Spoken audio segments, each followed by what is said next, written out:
Salam penuaian, salam impactful life. Semangat pagi!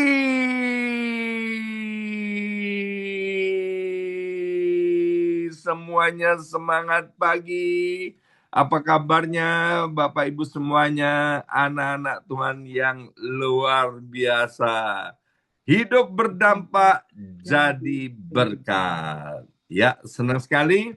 Hari ini Sabtu 31 Januari tahun 2026. Ya, 31 Januari. Wow, sudah 1 bulan ya.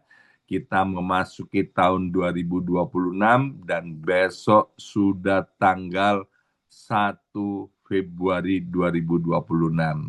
Ingat Bapak Ibu sekalian, kita boleh sampai hari ini ya berada di hari ini itu karena penyertaan Tuhan, karena kasih kebaikan Tuhan. Kalau Tuhan sudah menyertai kita, Tuhan mengasihi kita, Tuhan membawa kita sampai hari ini. Ingat, ingat, ingat, Tuhan yang sama yang juga akan menyertai kita besok, besok, dan besok, dan besoknya lagi, bahkan sampai selama-lamanya. Ya, baik Bapak Ibu sekalian, hari ini kita akan sama-sama belajar di akhir bulan Januari 2026 ya, masih topik tentang berani berubah, yaitu kita akan berbicara tentang kedewasaan. Bersama saya ucapkan kedewasaan. 2, 3, kedewasaan. Ada pertanyaan, ini orang rajin ke gereja, tapi kok belum dewasa-dewasa ya.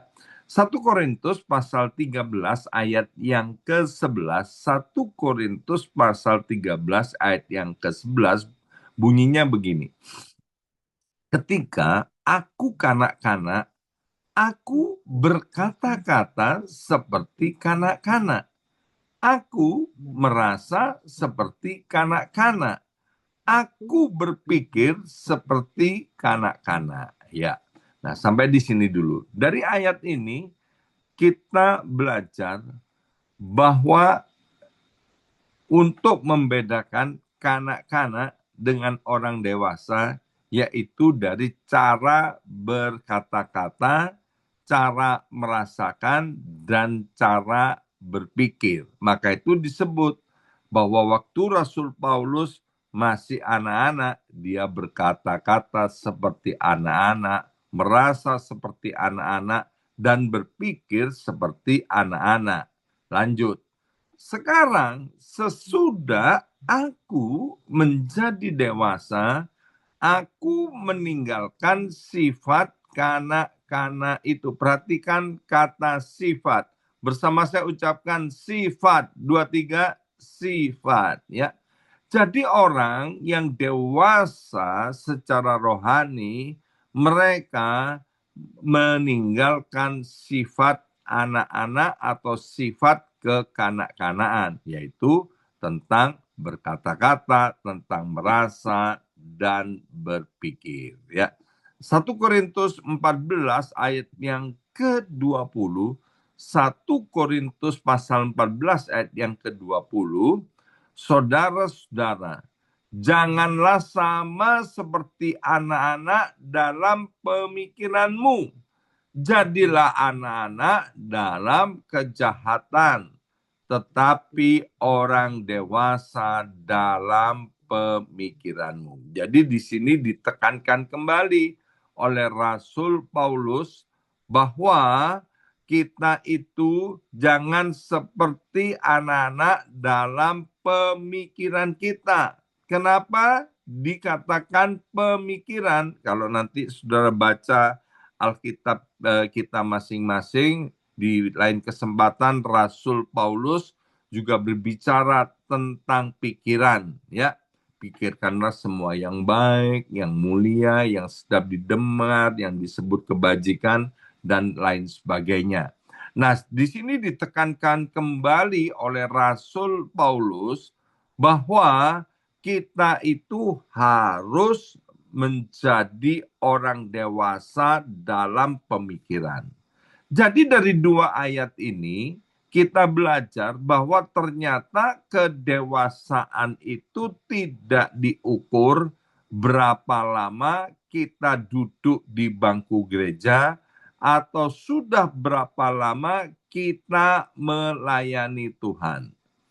Bapak Ibu yang dikasih oleh Tuhan, kedewasaan rohani itu tidak otomatis. Sekali lagi, tidak otomatis datang bersama lamanya kita menjadi orang Kristen. Tidak diukur dari seberapa sering kita beribadah. Tidak diukur daripada seberapa hebatnya talenta yang kita kembangkan di gereja di mana Tuhan taruh kita. Alkitab dengan jujur berkata, ada waktunya kita memang berpikir, berasa, berbicara atau berkata-kata seperti kanak-kanak. Itu wajar Bapak Ibu sekalian, ya. Setiap kita akan melewati masa yang disebut dengan kanak-kanak. Namun masalahnya bukan pada masa kanak-kanak yang kita lewati itu, melainkan ketika kita seharusnya sudah disebut sebagai orang-orang yang dewasa secara rohani, tetapi masih hidup dengan pola yang kekanak-kanakan atau childish. Secara umur, mungkin sudah pantas disebut sebagai orang yang dewasa. Tapi sikapnya itu belum dewasa. Ya. Pertanyaannya yaitu mengapa rajin ke gereja kok belum dewasa? Satu hari Bapak Ibu sekalian, dua orang datang ke gereja yang sama, duduk di bangku yang sama, menyanyikan lagu yang sama, mendengarkan firman yang sama, tetapi yang satu pulang dengan hati yang penuh dengan sikap belajar sesuatu dari ibadah di gereja itu. Ya, beberapa teman hamba Tuhan sebelum dia mengakhiri khotbahnya, dia sering bertanya begini kepada jemaatnya, saudara belajar sesuatu hari ini, ya. Nah, ternyata yang satu belajar banyak dari ibadah itu, tapi orang yang satunya lagi dia merasa tersinggung dengan apa yang disampaikan oleh pendeta di atas mimbar itu. Yang satu dia tanya gini sama Tuhan, Tuhan, bagaimana atau apa yang perlu aku rubah dari hidupku ini? Tapi yang satunya dia bilang gini, wah khotbahnya bagus sekali ya. Tapi sayang si Anu itu ya tidak datang. Coba kalau si Anu itu datang, dia pasti diberkati. Yang satu memilih diam ketika merasa tersinggung atau kecewa akan sesuatu, lalu berdoa.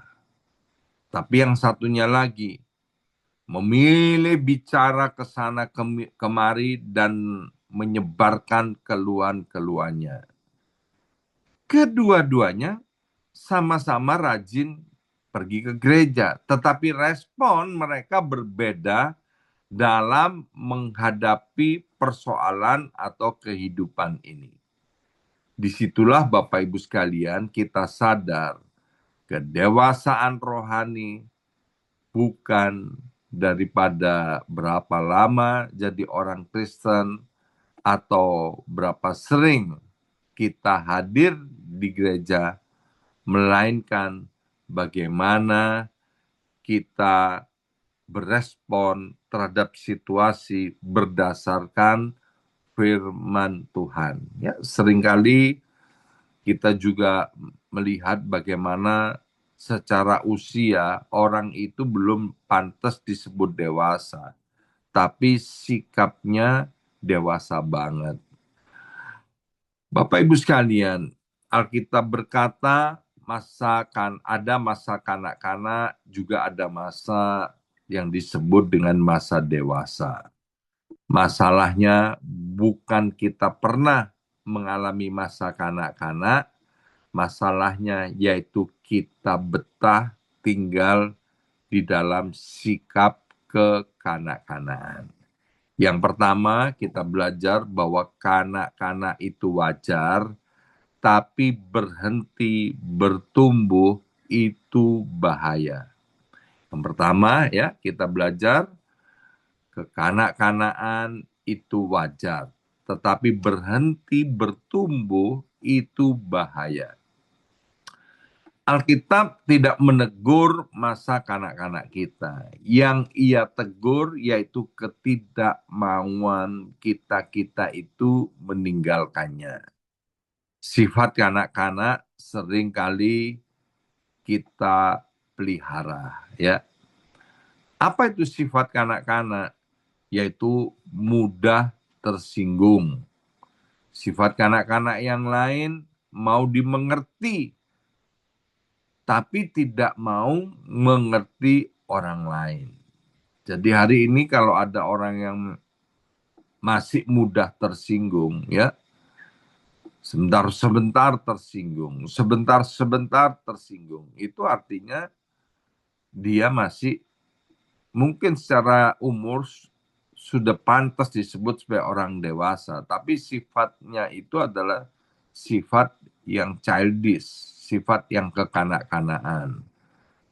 Sifat kekanak-kanakan yang lain adalah suka menyalahkan orang lain, tidak mau bertanggung jawab, mau didengar, tidak mau mendengarkan orang lain. Ya, jadi kalau dari list ini itu ada di antara kita, maka itu artinya kita masih kanak-kanak. Sekali lagi Bapak Ibu sekalian, rajin ke gereja, rajin melayani, tidak otomatis membuat seseorang dewasa. Kedewasaan dimulai ketika kita mau jujur terhadap diri sendiri. Satu kali ada seorang yang sangat sombong, dia bilang gini, oh aku ini ya mulai SMP sudah terlibat pelayanan. Aku tahu bagaimana cara melayani Tuhan. Jadi kedewasaan Bapak Ibu sekalian bukan daripada tidak diukur daripada kita tahu cara melayani Tuhan atau tidak. Atau berapa lama kita melayani Tuhan atau tidak. Tapi kedewasaan diukur bagaimana kita berespon terhadap sesuatu dalam kehidupan ini. Apakah kita berespon seperti anak-anak atau kita berespon seperti orang dewasa, ya? Diukur tadi dari cara berpikir, cara merasa, dan cara berkata-kata. Nah, Bapak Ibu sekalian yang dikasihi oleh Tuhan, apa yang disampaikan oleh firman Tuhan pada hari ini, ya,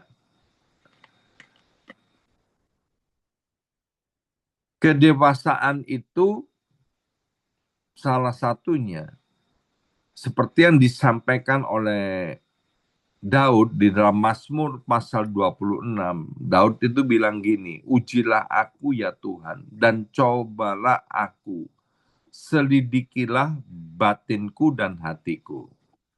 Jadi waktu kita berani berkata kepada Tuhan, Tuhan, periksa hatiku, mana yang perlu aku perbaiki.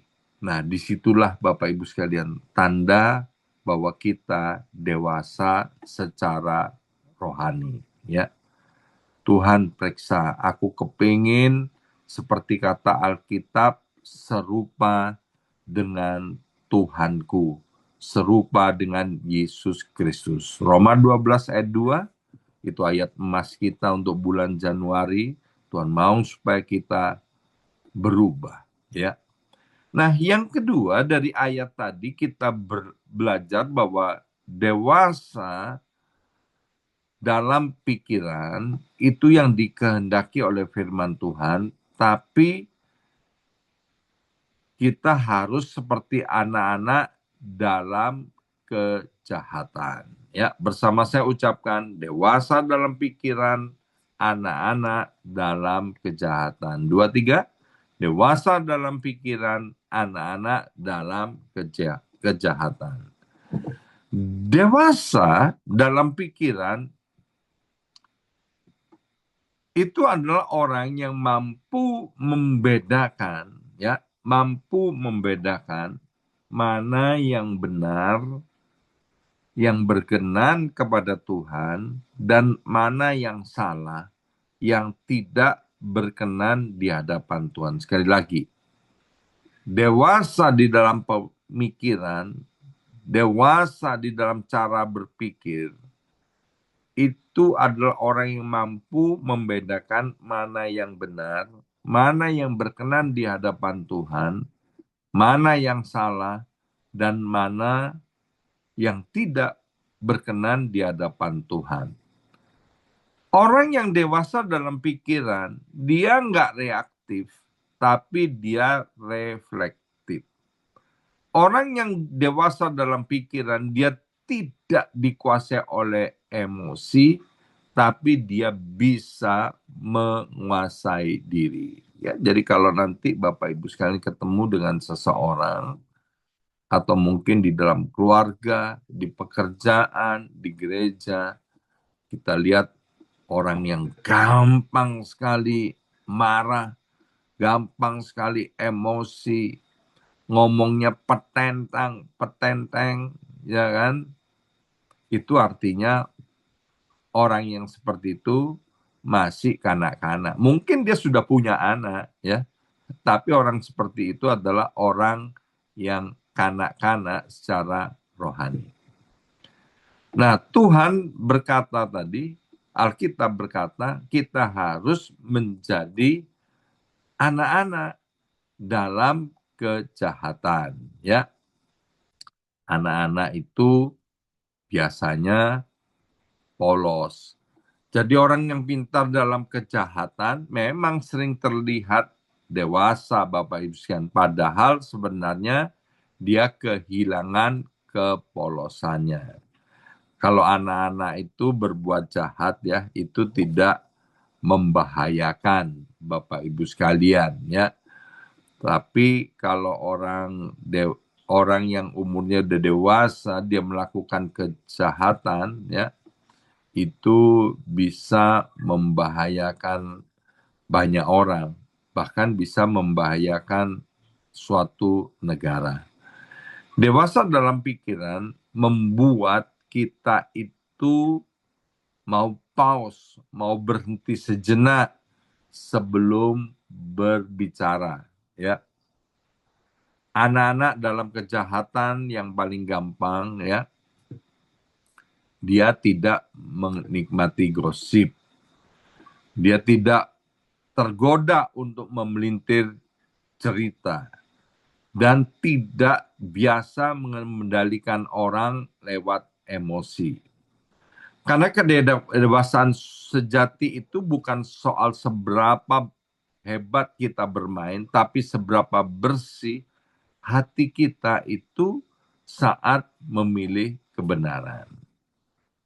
Dan poin yang ketiga dari ayat yang kita baca tadi, dewasa itu terlihat dari hidup yang berdampak dan menjadi berkat, ya.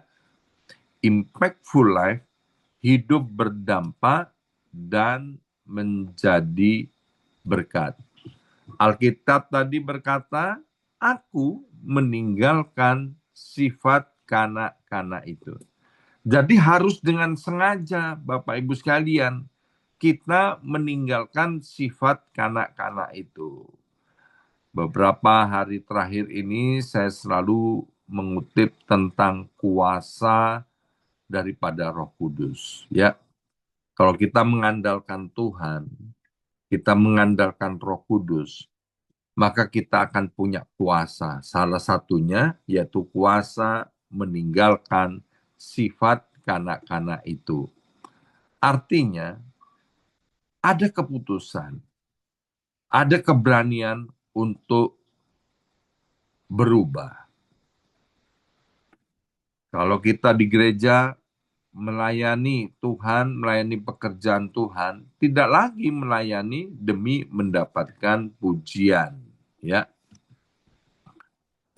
Di gereja kalau tersinggung, dia tidak kemudian marah-marah atau bahkan mengundurkan diri dari pelayanan.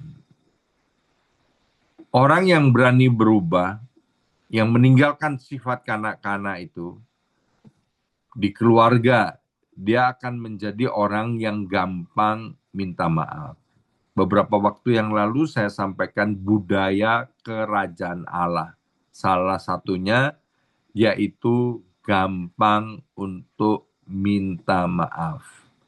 Budaya kerajaan Allah itu berani mengalah demi kebaikan keluarga, demi kebaikan banyak orang, demi perdamaian. Ya, mengalah bukan artinya kalah. Minta maaf, minta ampun, ya itu bukan artinya lemah. Justru itu artinya dewasa. Kemudian apalagi orang yang dewasa, dia berani bertanggung jawab. Bahkan dia berani bertanggung jawab atas apa yang tidak dia buat. Adam yang pertama di Taman Eden, waktu dia makan buah itu, ya, yang dia salahkan adalah Hawa yang memberikan buah itu. Adam yang pertama itu gagal. Kemudian datanglah Adam yang kedua yang bernama Yesus Kristus.